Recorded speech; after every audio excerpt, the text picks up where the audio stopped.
오늘 말씀의 제목은 참지 말아야 할 것들이라고 하는 말씀의 제목으로 주의 말씀 이 새벽에 함께 나눠보고자 합니다. 옛 동화에 이런 얘기가 있습니다. 한 농부가 낮에 일하고 잠시 오후에 쉬려고 본인 집에 가서 큰 마루에 대자로 뻗어서 잠을 자고 있습니다. 그런데 잠결에 이렇게 보니까 도둑이 담 뒤에서 기웃기웃거리면서 담을 넘으려고 합니다. 그러자 이 주인이 잠을 자는 척하면서 이렇게 얘기합니다. 내 저 담만 넘어와 봐라, 내가 잡아야지. 그런데 그 도둑이 쑥 하고 담을 넘어옵니다. 그리고는 주인이 마루에 대자로 뻗어 자고 있는 모습을 보면서 까치발을 하면서 어느 방에 들어갈까 살피고 있습니다. 그 모습을 보고 이 주인이 여전히 자는 척하면서 내 이놈 방에 들어가기만 해봐라, 내가 잡아야지 합니다. 그런데 이 도둑이 까치발을 하면서 여전히 자고 있는 주인의 모습을 보고 한 방으로 쑥 들어갑니다. 그때 그 주인이 또 이렇게 생각합니다. 잠에선 깨지도 않고 잠자는 척하면서 이렇게 생각합니다. 안방에서 뭐든 들고만 나와봐라, 내가 한 대 때리고 잡아야겠다. 그리고 또 안방에서 물건을 가지고 그 도둑이 나옵니다. 그리고 또 담을 넘으려고 합니다. 그때 주인은 여전히 누워서 자는 척하면서 이렇게 속으로 생각합니다. 내가 저 담만 다시 넘어가 봐라, 뛰쳐가가지고 그놈을 잡아야지. 그리고 담을 넘고 쑥 도망갑니다. 그러자 이 주인이 뻘떡 일어나고 이렇게 얘기하지요. 내 이놈 다시만 오기만 해봐라, 내가 혼을 내줘야지. 여러분이라면 어떻게 하셔야 되겠습니까? 담을 넘어오기 전에 잡아야 되고요. 넘어왔을 때 혹시 잠깐 시간을 놓쳤다면 훔쳐가려고 할 때 잡아야죠. 도둑을 잡는 것이 중요합니다.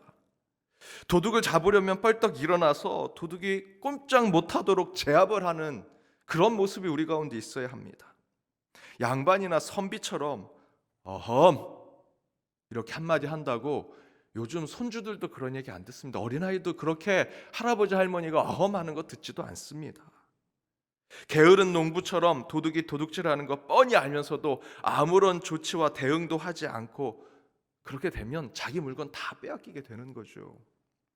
화를 낼 때는 화를 내야 합니다. 그래야 도둑을 막을 수 있고 잘못된 일을 중지시킬 수 있는 것입니다. 한동안 우리 학교에서는 해방교육, 인권교육이라는 것이 유행을 했습니다. 뭐든지 민주적으로 학생들의 인권과 권리를 충분히 보장해주는 교육을 해야 한다라는 것이 유행을 했었죠. 여전히 교육 현장에서도 그런 모습이 나타나곤 합니다. 그런데 정말 자녀 교육을 하는 것에 모든 것을 민주적으로 인권을 다 보장해주는 것으로 하는 것이 옳을까? 아이가 지금 아무것도 모른 채 더러운 흙을 파먹고 있습니다.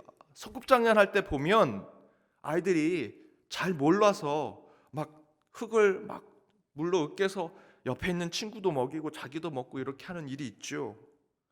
그러면 그것을 보는 부모가 찾아가서 야, 흙이 먹으면 괜찮을까? 먹으면 배가 아프지 않을까?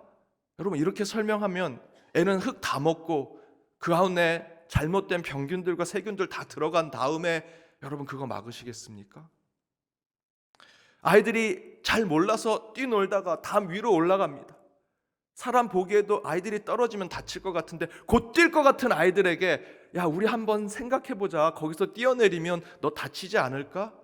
라고 얘기하는 게 맞겠습니까? 사람이 많은 곳에서 아이들이 막 떠들고 장난치고 공공의 이익을 다 깨면서 본인 아이들이 그렇게 하는 것에 대해서 내 아이는 활달하게 키워야 되니까, 적극적으로 키워야 되니까 라고 생각하면서 그렇게 사람들이 있는 공공장소에서 떠들게 놔두는 것이 정말 인권을 위한 민주적인 교육이라고 할 수 있을까요? 그런 교육법 좋지요. 하지만 흙 파먹으면 아이들 병 생기고요. 공공장소에서 떠들면 다른 사람들의 이익을 저희들이 빼앗는 것이 됩니다. 높은 곳에서 떨어지면 아이들 다칩니다. 흙 파먹고 있으면 먹지 마, 뛰어내리면 안 돼, 사람들 많은 곳에서는 떠들면 안 되는 거야 라고 분명히 얘기해야 됩니다. 그것이 진짜 교육이지요. 여러분, 화를 낼 때는 화를 내야 하고요, 분노해야 할 때는 분노해야 합니다. 기독교는 마냥 선을 행하고 무조건 착한 일을 하는 종교가 아닙니다. 기독교는요, 정확히 말씀드리면 공의를 행하는 종교입니다. 하나님의 공의를 행함으로 진정한 하나님의 사랑이 이 땅에 임하도록 만드는 것. 우리의 신앙은 사랑만 행하는 것이 아니라 하나님의 뜻을 행하는 것이 우리의 신앙이죠. 그냥 선행만 하는 것으로 천국에 가는 것이 아닙니다. 하나님의 뜻대로 행한 자가 천국에 가는 것이죠. 선을 행할 때 선을 행해야 되고요, 화를 낼 때는 화를 내야 합니다. 의분이 필요할 땐 의분을 낼 줄 아는 자가 하나님 나라를 세울 수 있는 것입니다. 마태복음 10장 34절에 이렇게 기록되어 있습니다. 함께 읽겠습니다. 내가 세상에 화평을 주려 온 줄로 생각하지 말라. 화평이 아니요 검을 주러 왔노라. 그리고 예수님은 35절에 내가 온 것은 사람과 아버지, 딸과 어머니, 그리고 며느리와 시어머니를 갈라서게 하러 왔다라고 말씀하십니다. 예수님이 가정의 불화를 일으키시려고 이 땅에 오셨다라는 뜻이 아닙니다. 가족의 관계보다 더 크고 소중한 것이 있는데 그것이 바로 하나님의 뜻이라는 것입니다. 그 하나님의 뜻대로 살고자 할 때 가족 안에서도 문제가 있다면 잘못을 지적하고 꾸중할 때, 문제가 있을 때 문제가 있다라고 말할 수 있는 자가 될 때 하나님 나라를 세울 수 있다는 것이지요. 오늘 본문을 보니 이스라엘과 블레셋이 전쟁을 하고 있습니다. 그 가운데 이세 아들들이 출중하여 군사로 나갔습니다. 다윗은 막내고 작고 연약하여 전쟁터로 나가지 못하고 형들의 음식을 챙기고 그곳에 갑니다. 19절에 보니 다윗이 전쟁터로 갔더니 엘라 골짜기에서 싸우는 중이라라고 기록되어 있습니다. 그런데 그때 블레셋의 장수인 골리앗이 이스라엘을 모욕하고 살아계신 하나님의 군대를 모욕합니다. 그러나 25절 26절에 본문의 말씀을 읽어보면 저 골리앗을 쓰러뜨리고 이스라엘과 하나님을 치욕으로 만든 그것을 다 깨끗게만 한다면 이 상도 주고 저 상도 주겠다라고 얘기하죠. 25절에서는 많은 상뿐만 아니라 왕의 사위도 삼고 세금도 면제해 주겠다, 엄청난 혜택을 주겠다고 얘기합니다. 그런데 성경 말씀을 보니 다들 어떻게 합니까? 아무도 나서지 않습니다.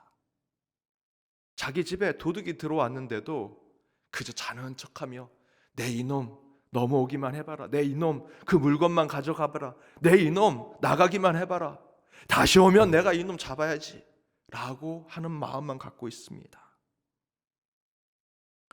오늘 본문에서는 나오지 않지만 이후에 읽어보실 또 묵상하실 말씀에는요, 바로 나서야 하고 화를 내야 하는 상황에 아무도 나서지 아니하고 전쟁의 군사로 나온 것이 아니라 형들의 음식을 챙겨주러 왔던 다윗이 분노합니다. 화를 냅니다. 그 가운데 여호와의 이름을 지키고자 본인이 나서게 됩니다. 여러분, 그리스도인은 참아야 할 것과 참지 말아야 할 것을 분명히 가지고 있어야 합니다. 그런데 여러분, 그 기준이 무엇입니까? 다른 것 아니죠. 하나님 나라가 되어야 합니다. 출애굽기 20장 3절과 7절에 뭐라고 얘기합니까? 우리 함께 이어서 읽어보겠습니다. 너는 나 외에는 다른 신들을 내게 두지 말라. 너는 내 하나님 여호와의 이름을 망령되게 부르지 말라. 여호와는 그의 이름을 망령되게 부르는 자를 죄 없다 하지 아니하리라. 하나님의 이름을 망령되게 일컫는 자, 나 외 다른 신을 섬기는 자. 모세는 시내산에서 계명을 받고 그곳에서 내려왔을 때 이스라엘 백성들이 하나님 대신에 금송아지를 만들고 그것이 하나님인 양 하는 우상 숭배의 모습을 보고 분노하죠. 야, 우리 모여서 토론해보자. 이게 잘된 건지 잘못된 건지. 그렇게 하지 않습니다. 그 분을 참지 못해서 계명을 바닥에 깰 정도로 모세는 화가 났습니다. 왜? 하나님 외에 다른 것을 섬기는 모습을 보았기 때문입니다.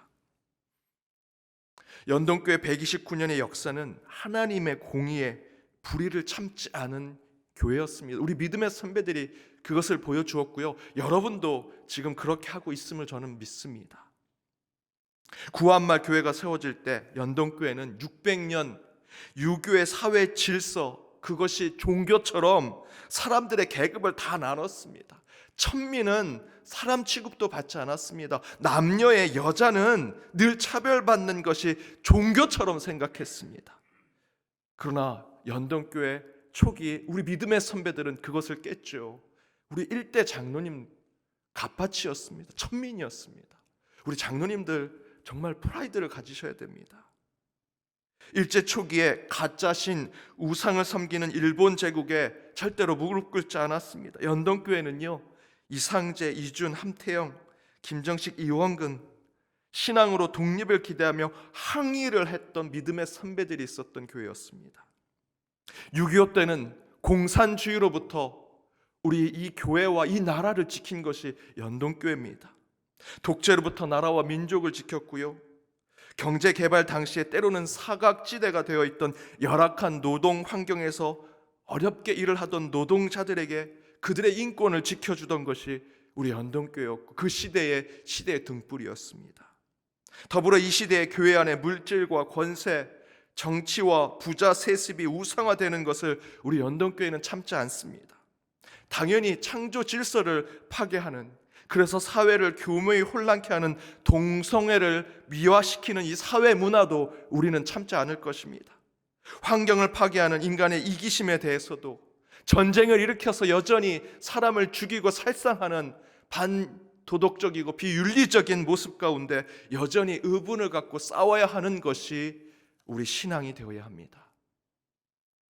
사랑하는 여러분, 사랑을 위해서는 모든 것을 참아야 합니다. 그런데 그 반대로 하나님의 사랑에 반하는 것, 그 하나님의 사랑을 드러내지 못하게 하는 것에 대해서는 반드시 싸워야 하고 참지 말아야 하는 것이 우리 기독교의 신앙입니다.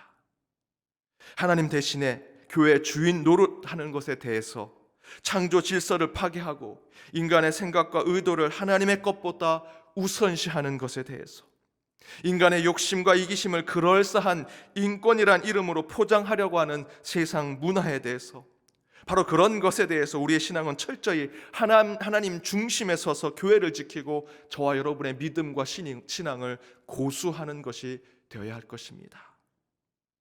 여러분, 무조건 참지 마십시오. 분별하셔야 합니다.